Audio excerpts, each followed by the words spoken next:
종교 개혁자들이 외친 5가지 오직 교리들이라고 하는 제목을 가지고 말씀드립니다. 지난 주일이 원래는 종교 개혁 주일이라고 그렇게 이제 정한 주일입니다. 그래서 종교 개혁을 한 분들이 외친 어떤 교리, 이 교리가 지금 우리가 믿고 있는 교리인데, 이 교리를 다시 한번 좀 살펴보시면 좋겠습니다. 제가 최근 참고한 책은 종교개혁의 5가지 원리라는 책입니다. 이 책인데, 이 책은 제이슨 앨런이라는 분이 쓴 책이고요. 이분하고 여러분이 쓰셨는데, 종교개혁의 그 교리들을 잘 이렇게 정리를 하고 있었습니다. 자, 종교개혁의 5가지 교리, 종교개혁하면 보통 이제 5가지 교리를 이야기합니다. 자, 첫 번째는 오직 성경으로, 솔라 스크립투라라는 표현입니다. 오직 성경으로, 성경이 우리의 삶과 교회를 위한 궁극적인 권위를 지닌다. 그래서 신앙의 제일 사실은 첫 번째가 오직 성경이죠. 오직 성경이고, 종교개혁의 기치 중에 첫 번째가 오직 성경입니다. 자, 두 번째는 오직 은혜입니다. 솔라 크라티아, 오직 은혜로. 우리가 구원받는 것은 은혜입니다. 오늘도 말씀드렸지만 오직 은혜로. 세 번째는 오직 믿음으로, 솔라 피데, 오직 믿음으로 의롭다 하심을 받는다. 그 다음에 네 번째는 오직 그리스도, 오직 그리스도. 구원은 오직 그리스도를 통해 주어진다. 그 다음에 마지막은 오직 하나님께 영광을, 우리의 구원은 하나님을 영화롭게 하기 위한 것이다.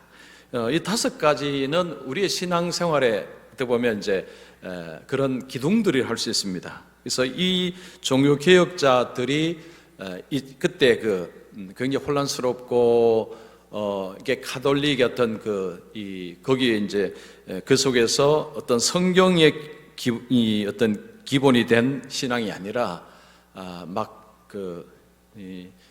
많이 섞였습니다.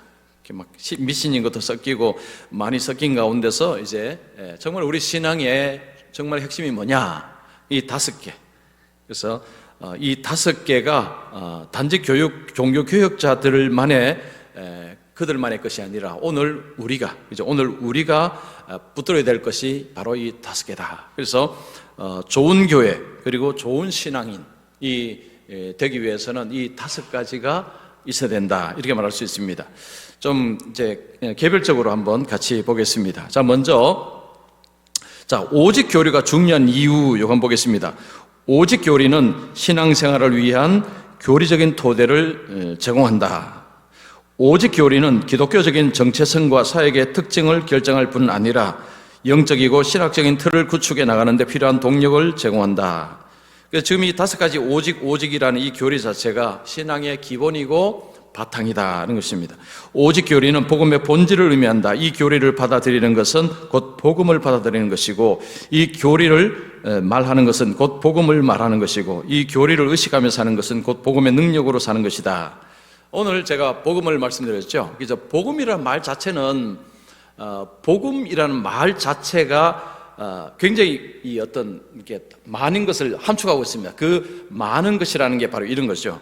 이런 것들이 복음 안에 들어가 있는 것입니다. 그래서 복음은 우리의 신앙생활에 있어서 복음이 중요한데, 자, 복음이 뭐냐 할 때에 바로 이런 부분들을 이렇게 설명을 할 수 있어야 됩니다.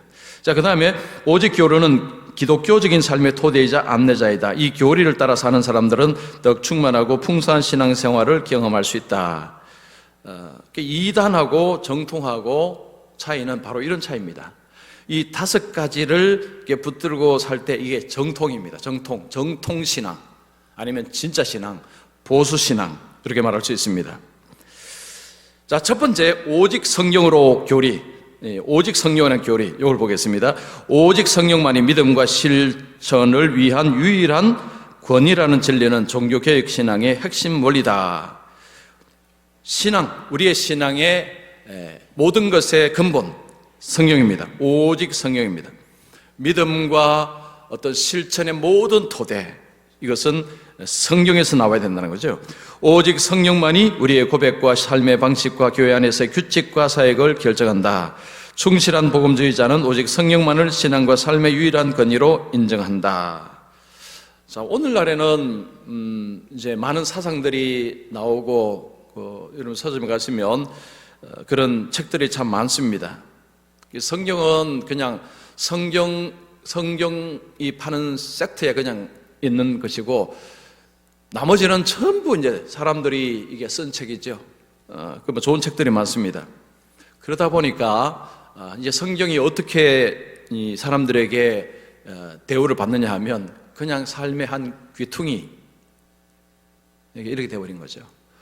사실은 성경은 우리의 삶의 중심입니다. 그죠? 우리의 삶의 중심이고 모든 것의 가치 판단의 기준이 성경이 되어야 되는데 이제는 성경이 이제 밀려나서 성경이 밀려난 게 아니라 사람들이 성경을 밀어낸 거죠. 성경을 밀어내서 성경은 저 그냥 옆에 모셔놓고 다른 사상들이 우리 인생을 지배하고 우리의 사상을 이렇게 만들고 하는 이런 일들을 하고 있습니다. 그래서 우리 예수 믿는 사람들도 잠깐 정신을 놓으면 그러면 성경은 그냥 이렇게 덮어놓고 다른 것들을 열심히 받아들이게 되는, 그렇게 되면 성경의 사상하고 세상은 많이 충돌합니다. 즉 세상이 주장하는 것하고 성경이 주장하는 게 충돌하는 게 많습니다. 그러면 성경을 좀 덜 읽고 그런 것을 많이 읽게 되면 그러면 누가 이길까요? 세상의 사상이 이깁니다. 왜냐하면 많이 접하기 때문에.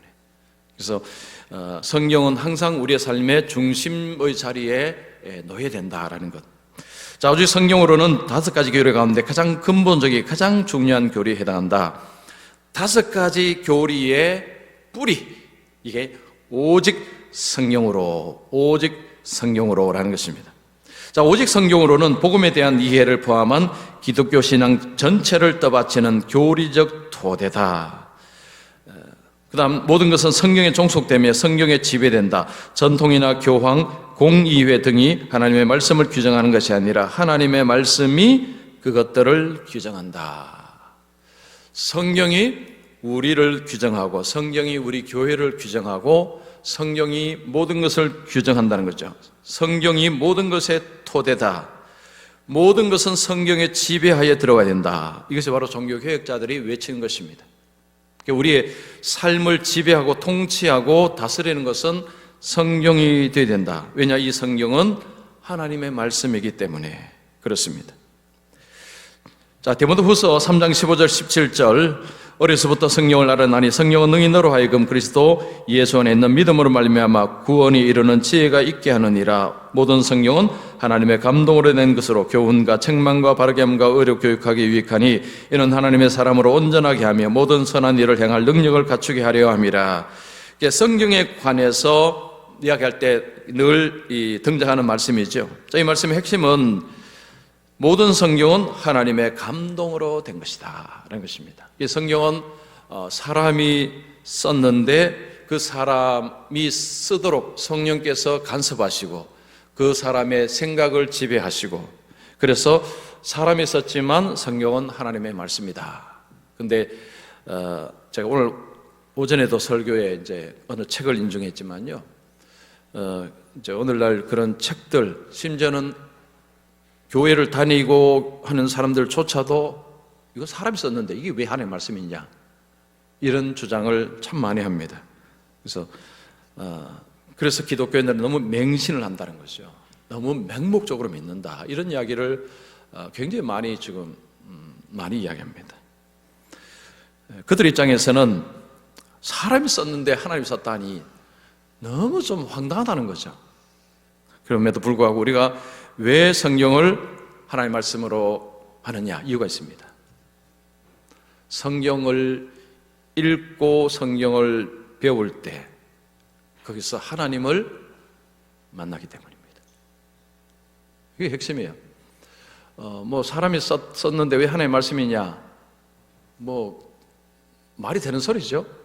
그렇지, 사람이 썼는데 왜 하나님 썼다고 하느냐. 그럴 때 우리가 해줄 말이 그겁니다. 나는 성령을 통해서 하나님을 만났다.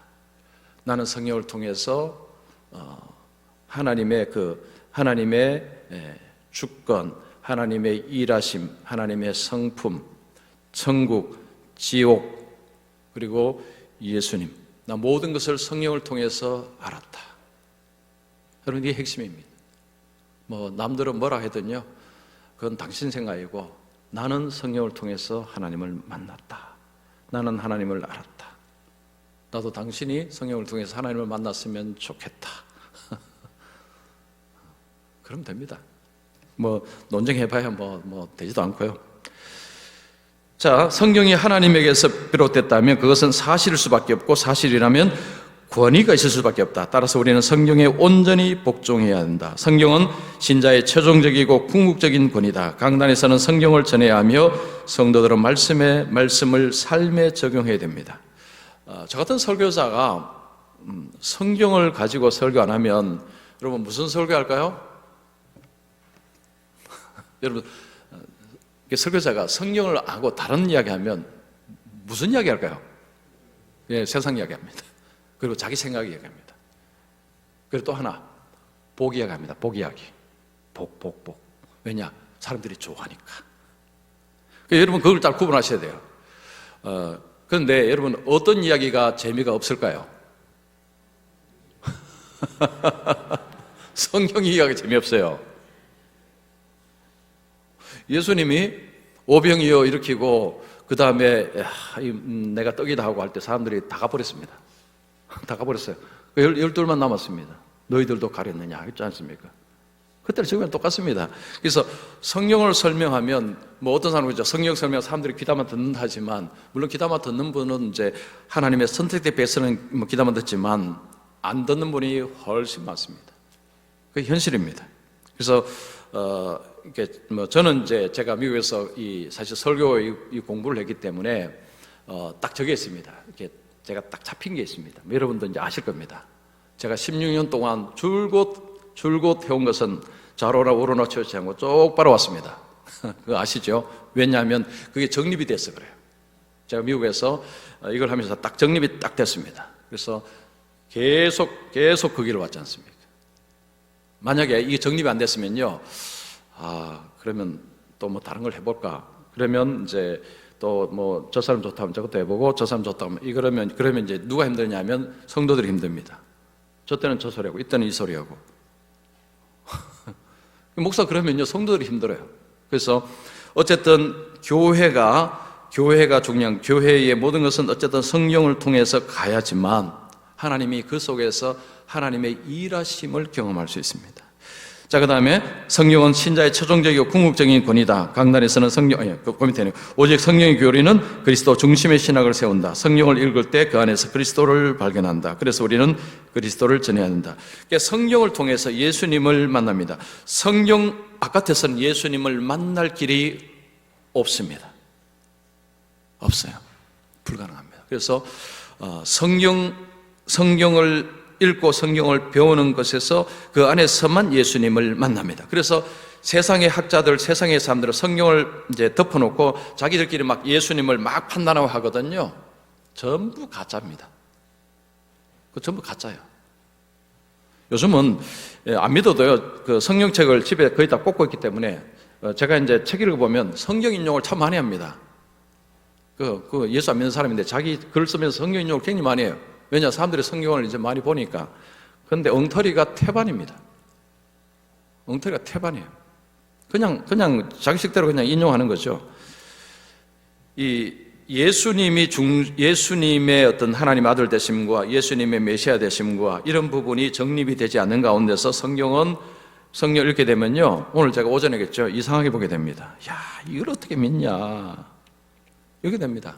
근데 예수님이 하나님의 아들 되심과 예수님이 메시아 되심에 관한 이걸 분명하게 믿게 되면, 와, 이거 정말 하나님의 말씀이다 되는 거죠. 똑같은 말씀인데 그렇게 다르게 됩니다. 자, 오직 은혜로, 두 번째입니다. 오직 은혜로 종교개혁자들은 그리스도 안에서 값없이 주어지는 은혜라는 순수하고 강력한 메시지를 꺼내 보였다. 이게 종교개혁자들이 참 탁월한 거죠. 오직 성령으로, 그리고 오직 은혜입니다. 오직 은혜입니다. 종교개혁자들은 자기 의와 종교적인 교만이 얼마나 잘못되었는지를 보여주었다. 이 자기 의라는 것은 이럽니다. 내가 이것도 했는데 그래서 하나님이 나를 쓰셨다. 내가 IQ가 얼마나 좋은데, 내가 공부를 얼마나 많이 했는데 그래서 하나님이 나를 쓰셨다. 이게 전부 자기의 주장입니다. 이게 얼마나 교만한 것인지를, 이것을 폭로한 자들이 바로 종교개혁자들이고, 사실은 성경이 이야기하는데 이것을 분명하게 드러낸 사람들이 종교개혁자들입니다. 스스로 의롭게 여기는 사람들은 복음을 좋아할 수 없다. 그래서 오늘도 말씀드렸지만, 복음은 너는 죄인이다, 너는 하나님 앞에 무가치하다, 너는 그 상태로는 천국 못 간다, 이게 복음입니다. 그런데 자기가 선하고 내가 뭘 착하고 뭘 좀 잘해서 하는 사람은요, 복음하고 반대가 되는 거죠. 그래서 이 복음하고 이제 다른 길로 가는 것입니다. 근데 교회를 다닐 수도 있고 하나님이 일을 할 수도 있고 심지어 목회를 할 수도 있습니다. 그런데 복음의 반대쪽으로 가는 것입니다. 그래서 여러분, 교회를 보실 때, 그리고 목회자를 보실 때 마찬가지고, 제일 중요한 것은 이 복음하고 같이 가는지 복음의 반대로 가는지, 이거 분별할 수 있어야 됩니다. 그런데 성도들이 이거 분별하지 못하는 분들이 꽤 많습니다. 그냥 하나님 다 똑같은 줄 아는데, 여러분 똑같지 않습니다. 여러분 똑같지 않아요. 교회라고 다 똑같지 않습니다. 이거 분별하지 못하면요, 휩쓸립니다. 남의 말에 그냥 따라갑니다. 복음, 오늘 제가 복음에 대해서 다음 주도 말씀드립니다. 이 복음에 대해서 이게 분명하게 딱 틀을 가지고 있으면, 그러면 절대 속아 넘어가지 않습니다. 그래서 이 복음, 우리는 어쨌든 이 복음의 핵심이 뭐냐? 오직 은혜입니다. 오직 은혜입니다. 오직 은혜입니다. 오직 그리스도의 은혜는 기독교의 핵심이다. 예수 그리스도로만 구원이 가능하기 때문이다. 예수님을 통해서 구원 얻기 때문에 내가 예수님 안에서 뭔가를 하고, 이건 성경에 그런 이야기 없습니다. 예수님이 다 이루었다 하셨습니다. 너희가 다 믿음으로 말미암아 그리스도 예수 안에서 하나님의 아들이 되었으니, 우리가 믿는다는 것은 이건 공로가 될 수 없습니다. 왜냐하면 믿음은 반응입니다. 하나님이 행하신 일에 대해서 반응하는 것이 아멘입니다. 믿음의 표현이 아멘이죠. 아멘. 사람들은 예수님에 또 다른 것을 더하려고 한다. 그러나 구원의 토대는 오직 은혜뿐이다. 캐톨릭은 뭘 이렇게 덕지덕지 붙었습니다. 인간의 공로, 인간의 수고를 붙였습니다. 근데 종교개혁자는 그거 다 뗐습니다. 다 뗐습니다. 왜냐? 성경을 읽어보니, 성경을 연구하니 오직 은혜더라 하는 것입니다. 오직 성경으로가 오직일 수 있는 이유는 오직 은혜 때문이다. 성령이 모든 것을 죄 아래에 가두었으니 이는 예수 그리스도를 믿음으로 말미암는 약속을 믿는 자들에게 주려 함이로다. 하나님의 약속하셨는 그 약속이 누구에게 해당됩니까? 믿는 자에게. 자, 믿음은 수고나 공로가 될 수가 없습니다. 율법에 대한 복종은 그리스도 안에서 죄인을 의롭게 하시는 하나님의 사역에 대한 반응이다. 복종이 어렵게 하는 것은 아니다. 우리는 순종해야 됩니다. 왜 순종해야 됩니까? 의롭게 되기 위해서, 하나님 앞에 받아들여지기 위해서 순종하는 것이 아닙니다. 순종하는 것은 하나님께서 하신 일에 대해서 반응이 순종이라는 거죠. 그래서 우리가 예배드리고, 이것도 순종이죠. 하나님 예배하라고 했으니까 예배드리고, 헌금도요 하나님 앞에 순종하는 것입니다. 헌금하고 봉사도요 하나님이 하라고 해서 하는 거죠. 이게 전부 순종 행위입니다. 그럼 이 순종을 왜 하느냐? 하나님께서 우리를 위해서 행하신 그 일에 대한 반응을 다른 말로 하면 감사로. 이게 복음입니다. 율법의 권세는 자유가 아닌 죽음이다. 율법은 구원을 줄 수 없다. 율법은요 죽음을 이야기합니다. 왜냐? 율법을 아무도 못 지키니까. 그러니까 죄를 드러내는 거죠. 죄의 삭은 사망입니다. 예수를 믿는 자는 율법을 경시하지 않는다. 왜냐하면 율법은 하나님의 거룩하심을 나타내는 것이기 때문이다. 복음은 율법을 경시하지 않습니다. 무가치하게 여기지 않습니다. 오히려 율법을 드러냅니다. 왜냐하면 율법은 하나님의 어떤 분이신가를 잘 보여주는 것이 율법입니다. 예수님은 율법을 다 지키셨습니다. 율법은 악하지 않고 선하다. 그러나 율법은 복음이 하는 일을 할 수 없다.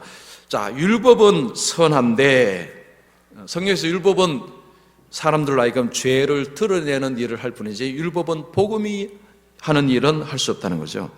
율법은 우리를 그리스도께 있는다는 초등교사 역할을 할 뿐이다. 그래서 율법을 통해서 내가 죄인이구나 라는 것을 깨닫고 그러면 성령은 우리에게 그래서 예수님이 기다리신다는 거죠. 예수님이 계신다. 그래서 예수님이 너 같은 죄인을 구원하기 위해서 오셨다라는 것입니다. 이 오직 은혜라는 이 교리가 사실은 그러니까 일반적인 세상의 관점에서는 이건 이해를 할 수 없는 것입니다. 왜냐하면 세상은 어떻습니까? 내가 노력하고 내가 수고하고 내가 열심히 공부하고 해야만 좋은 것을 얻을 수 있는 것이 세상의 원리입니다. 그런데 복음은 하나님이 하셨다. 하나님이 좋은 것을 준비하셨다. 너는 아무것도 할 게 없다. 이 오직 은혜입니다. 이건 좀 이해가 안 된다는 거죠. 그래서 사실은 신앙생활을 하지 않는 분이 교회에 와서 제일 힘든 것이 바로 이겁니다. 하늘은 스스로 돕는 자를 돕는다. 여러분 이거 성경 아닙니다. 그게 뭡니까? 내가 도와야 내가 일해 하나님이 돕는다는 거죠. 그건 비성경적입니다. 복음은 그게 아닙니다. 복음은 하나님이 내가 움직이지 않았을 때, 나는 구원에 관심도 없을 때 하나님이 먼저 움직이시고 하나님이 아들을 주셔서 하나님이 십자가 주심으로 하나님이 제물 되시고 전부 이제 하나님이 앞서서 하신 것이죠. 그래서 오직 은혜다라는 것입니다. 자, 그 다음에 오직 믿음으로. 자, 오직 믿음으로. 내가 복음을 부끄러워하지 아니하노니 이 복음은 모든 믿는 자에게 구원을 주시는 하나님의 능력이 됨이라. 먼저는 유대인에게요 그리고 헬라인에게로다. 복음에는 하나님의 의가 나타나서 믿음으로 믿음에 이르게 하나니 기록된 바 오직 의인은 믿음으로 말미암아 살리라. 자, 이 하나님이 하신 일을 내가 받아들이기 위해서 필요한 것은 믿음입니다.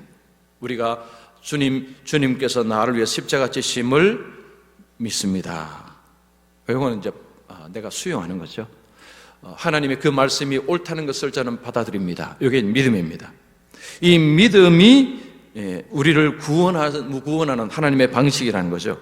그래서 의인은 누구냐? 믿음으로 사는 사람. 이게 의인입니다. 자, 타락한 세상은 복음을 어리석은 것으로 간주하고 불쾌하게 여깁니다. 그러나 복음은 하나님이 주신 선물입니다. 그래서 세상은 복음을 결코 이해하지 못합니다. 그런데 이 복음은 하나님이 주신 선물입니다. 복음은 하나님이 우리에게 구원하기 위해 하신 일을 선포한다. 그래서 바울은 복음을 부끄러워하지 않았습니다. 하나님이 우리의 구원을 위해 하신 일을 복음은 설명합니다. 세상에 존재하는 모든 메시지 가운데 참된 구원의 효력을 지닌 메시지는 오직 예수 그리스도의 복음뿐이다. 그래서 복음을 이야기하면 항상 예수 그리스도가 같이 있습니다. 복음 안에 예수 그리스도가 있고요. 복음을 표현할 때 예수 그리스도의 복음 이렇게 표현을 씁니다. 그래서 복음은 예수 그리스도는 복음 이렇게 표현할 수도 있습니다. 자, 하나님의 심판으로부터 구원을 제공할 수 있는 것은 오직 복음뿐이다. 복음 선포는 세상에 사는 사람들 가운데 희망이 없는 사람은 아무도 없다는 것을 의미한다. 왜냐하면 예수를 믿는 모든 사람을 구원하기 때문이다. 그래서 한국 사람이든지 아니면 저 아프리카 사람이든지 누구든지 희망이 있다는 거죠. 예수만 믿으면 되니까. 돈을 한 1,000만 원 정도 헌금하면 구원받는다면 대한민국 사람은 구원받을 사람 많을 것 같습니다. 1,000만 원 정도는 다 갖고 계시죠? 나는 1,000만 원도 없는데 그러신 분도 계실지 모르겠지만 대한민국에서는 물론 없는 분도 계시겠지만 그래도 1,000만 원은 모실 수 있지 않겠습니까?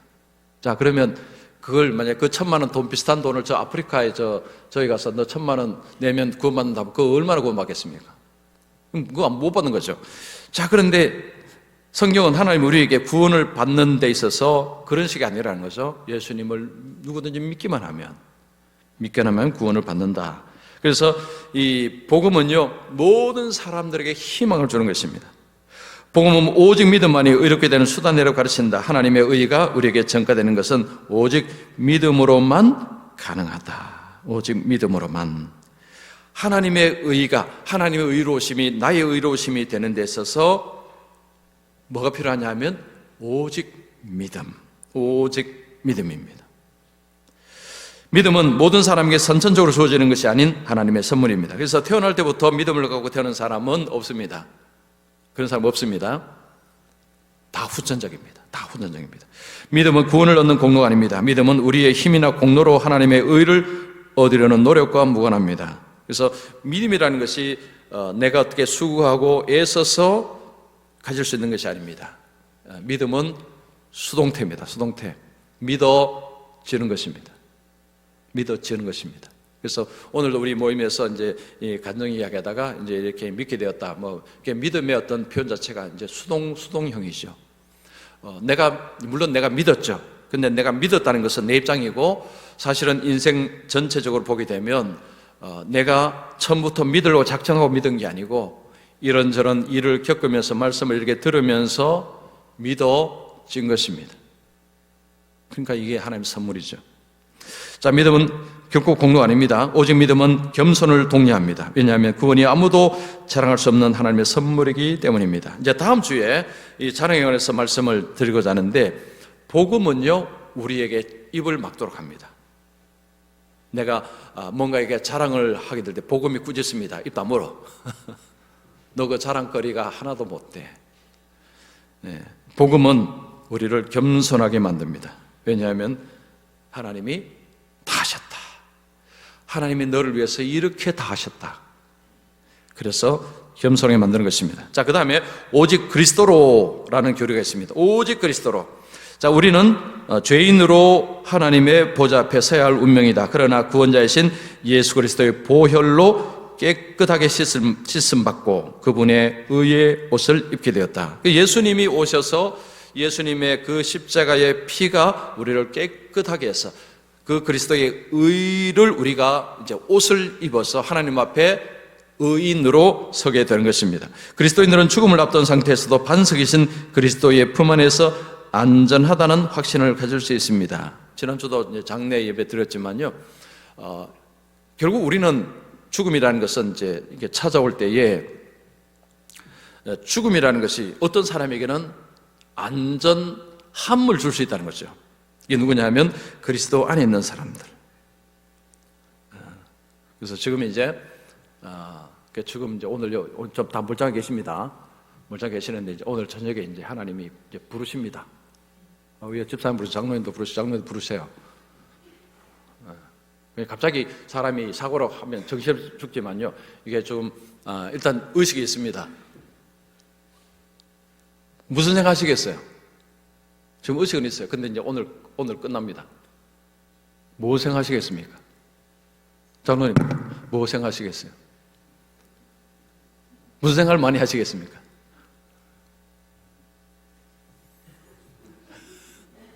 예, 네. 장로님은 예, 바로 그겁니다. 예수 그리스도입니다. 왜냐? 예수 그리스도만이 나를 건져주시기 때문에. 그래서 지금 이제 우리가 뭐 평소에 살 때는 우리가 다른 일도 생각했지만 정말 이제 마지막이 될 때는 예수님 집중해야 됩니다. 예수님. 왜냐? 예수님만 나를 안전하게 하시기 때문에.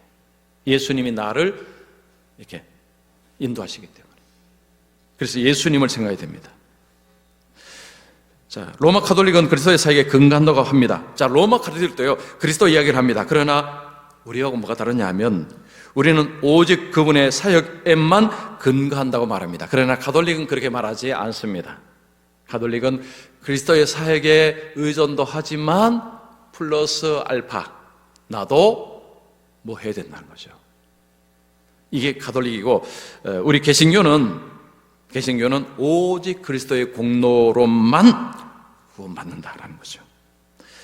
자, 그 다음 죄인이 의롭게 되는 것은 신자의 행위와 상관없이 그리스도께서 하신 사역에 근거한다. 그리스도께서 자기를 믿는 자의 죄값을 십자가에서 온전히 치르셨을 뿐 아니라 완전한 복음의 삶을 사셨다. 우리가 예수님 하면 두 가지 생각하시죠. 예수님은 완전하게 사셨습니다. 이거 하나. 그리고 예수님은 십자가에서 죄인을 대속해서 죽으셨다는 거죠. 잘못하면요, 예수님의 삶을 빼버리고 그냥 예수님이 십자가의 죽으심만 이렇게 하게 되면 요거 옳지 않습니다. 예수님의 삶, 예수님은 온전히 순종하셨습니다. 나는 순종을 못하는데 예수님은 내 대신 순종하신 것입니다. 이게 중요해요. 오늘 말씀드렸죠? 이게 위대한 교환입니다. 내가 못한 것을 예수님이 하셨기에 예수님은 내 대신해서 하나님 앞에 들어질 수가 있는 거죠. 자격이 주어지는 거죠. 자, 그리스도를 믿으면 예수 그리스도의 흠없는 의가 우리에게 전가된다. 인간의 철저한 부패는 하나님의 인정을 받을 만한 공로가 인간 안에 없음을 의미한다. 너는 죄인이다. 이 말은 너는 전적으로 타락했다는 거죠. 너 안에는 선한 것이 하나도 없다. 온전한 그리스도의 공로로만 이 부패한 것이 여기서 이제 위대한 교환이 일어나는 거죠. 자, 인간이 부패했다면 해결책은 외부에서 찾아야 한다. 왜냐? 내부에서는 부패한 게 뭘 기대하겠습니까? 해결책은 오직 예수로만 가능하다. 왜냐하면 예수님은 믿는 자를 구속하기 위하여 사람이 되셨고 믿는 자 대신에 하나님의 진노를 받으셨기 때문이다. 십자가에서 위대한 교환이 이루어졌다. 제가 오늘 이 설교하고 오전 설교를 이걸 하려고 이게 작정한 게 아니었습니다. 이거 두 가지를 같이 해서 해야지. 이걸 원래 이게 작정한 게 아니었어요. 근데 하다 보니까요, 이게 두 가지가. 오늘도 지금 오전에 설교 들고 들은 거 자꾸 이게 도움이 되시죠? 야, 이게 기막힌 은혜입니다, 이거. 의도한 게 아닙니다. 자, 십자가의 위대한 교환이 이루어졌습니다. 제가 이 책 보고 위대한 교환을 쓴 게 아니고요, 다른 책에 위대한 교환이라는 표현이 있었습니다. 그런데 이 책에도 이런 표현이 있었습니다. 자, 하나님이 죄를 알지도 못하는 이를 우리를 대신하여 죄로 삼으신 것은 우리로 하여금 그 안에서 하나님의 의가 되게 하려 하심이라. 오늘 본문이었죠. 자, 예수 그리스도는 대사장이 되어 지성소에 들어가셨다. 그곳에 들어갔을 때 자신의 피를 흘리셨다. 그리스도의 희생은 두 번 되풀이할 필요가 없었다. 우리의 죄를 단번에 씻기에 충분했다. 구약의 백성들은 반복해서 제물을 드려야 되는데 예수님의 제물 대심은 한 번으로 충분했다는 것이죠. 그리스도 보배로운 피가 우리의 모든 죄를 용서했습니다. 이 모든 죄는 현재, 과거죠. 과거, 현재, 미래 모든 죄를 용서하셨습니다. 오직 그리스도를 믿는 믿음만이 양심의 평화를 가져다 줍니다. 이 믿음이 우리 속에 들어와 자리를 잡게 되면 우리 속에 평화가 자리 잡는다는 거죠. 자, 오직 마지막입니다. 오직 하나님께 영광을, 고전 10장 31절에 너희가 먹든지 마시든지 무엇을 하든지 다 하나님의 영광을 위하여 하라. 우리의 삶의 목적, 하나님의 영광입니다. 타락한 인간은 하나님을 받들어 섬기기를 원하지 않습니다. 우리는 우리 자신이 영광을 누리기를 원합니다. 그러나 그리스도의 제자들은 모든 삶의 순간을 하나님을 영화롭게 하는 기회로 살아야 됩니다. 사실 우리가 잘 못 살죠. 그죠? 우리의 삶의 모든 것을 하나님의 영광에 살아야 되는데 현실로 들어가면 사실은 우리가 영광을 이제 누리기를 원하고 우리가 하나님이 주셨는데 우리는 내가 그것을 취하려고 하는 게 있습니다. 하나님은 우리에게 깊은 관심을 갖고 계신다. 따라서 우리도 그분께 깊은 관심을 기울여야 한다. 우리는 모든 것을 하나님의 영광을 위해 해야 한다. 하나님을 영화롭게 하는 삶을 산다는 것은 우리 안에 있는 그리스도의 능력을 통해 경건하게 사는 것을 의미한다. 말씀을 읽고 배우며 기도와 예배를 잘 드려야 된다. 이거 신앙의 이제 기본 아닙니까? 말씀을 읽고 배우고 기도, 예배. 이건 종교 개혁 때도 그랬고요. 지금도 그렇고 나중에 예수님 오실 때까지 이거는 변함없습니다. 성경, 기도, 예배 이건 변함없는 하나님의 방법입니다. 그래서 우리가 하나님께 영광을 올려드리는 삶을 살기 위해서는 이게 필요한 거죠. 말씀과 기도와 그리고 예배.